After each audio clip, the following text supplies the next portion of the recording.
Let's make the best chocolate chip cookie recipe ever, according to the title of the actual recipe. It is linked in the description, and I am also making my version gluten-free and dairy-free. Obviously, you don't have to. But it starts out with 3 cups of flour. We're gonna mix all of our dry ingredients first. 2 teaspoons of baking soda, and 1 teaspoon of salt. And then we just mix this up, make sure it is all it all just looks like flour again because the amount of flour is so much more.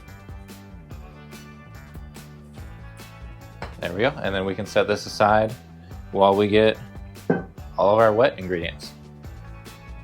1 cup of softened butter, 1 cup of granulated sugar, 1 cup of light brown sugar.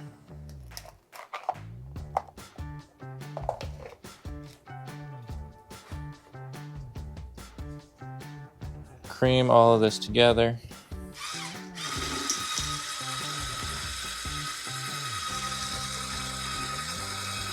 Right now it kind of looks like this, not necessarily creamy together, so I'll stir it up with my spatula here just to see if I can get a better mix.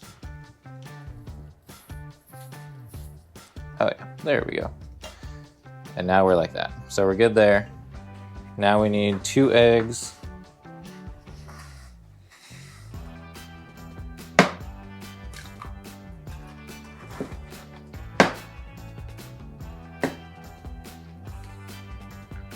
And a teaspoon of vanilla. Now we beat all of this together as well. And we're gonna do this for about a minute. Now that we have all of that together, we can mix in our dry ingredients to combine these all now. And we pretty much just stir this until it is combined. And then this is pretty much it until we need to add in the chocolate chips. I feel like it's pretty bold to just name your recipe the best ever, but it did have a lot of positive reviews, which is why we're giving it a try. I also saw Nestle had an allergy-free version, which is kind of what I'm doing, but didn't sound as good as this one, so I just substituted out the dairy ingredients and the gluten ingredients to remove that. This is what our cookie dough looks like right now before we add in our cup of chocolate chips, and it is 2 cups of chocolate chips.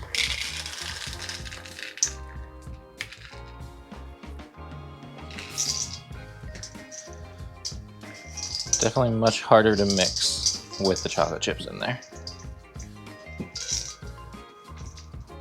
I'm gonna call that good. This is what our dough looks like right now before we roll it into like 2 to 3 tablespoon balls and then onto our baking sheets. Baking sheets are ready. So I will start scooping these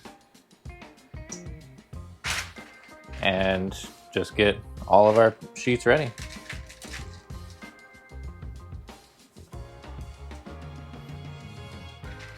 Cookies are scooped. Now I'm gonna roll them into balls and then get them in the oven.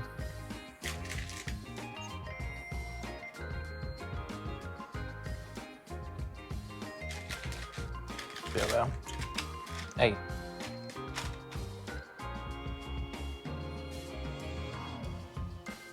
Bilbo.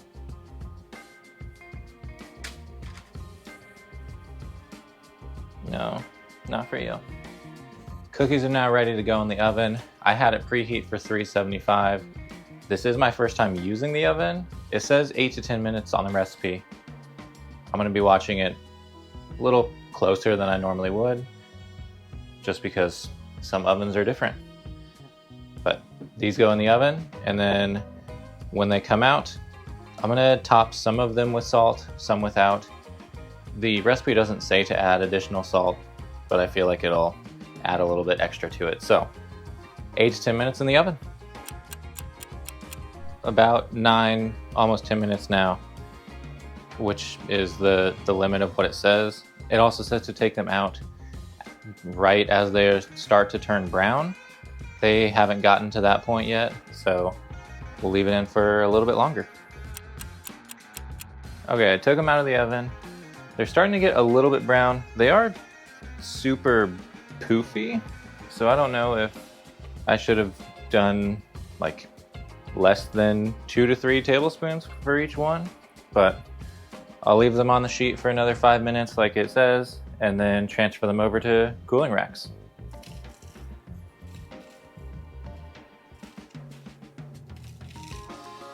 Cookies are on the cooling rack and ready to try.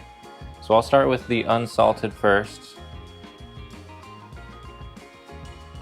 The bottom got pretty dark, but the top is very light.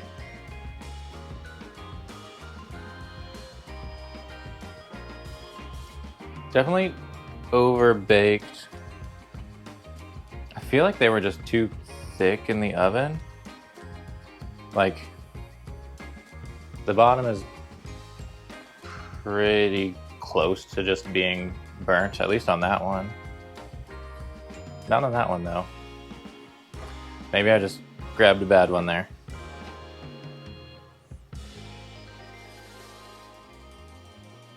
Okay, to give it a chance, go on with the lighter one.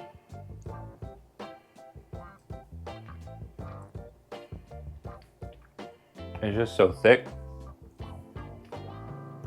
Still a pretty good chocolate chip cookie. Wouldn't say the best ever. We'll go 7 out of 10. That's the one without salt on top. I am curious, because the ones that I added salt to were the smaller pans that were on the bottom rack in the oven. Are all of these burnt on the bottom? I would say most of them are. So that's disappointing. Yeah. Well, there's something I learned with my oven. Let me know what else I should try.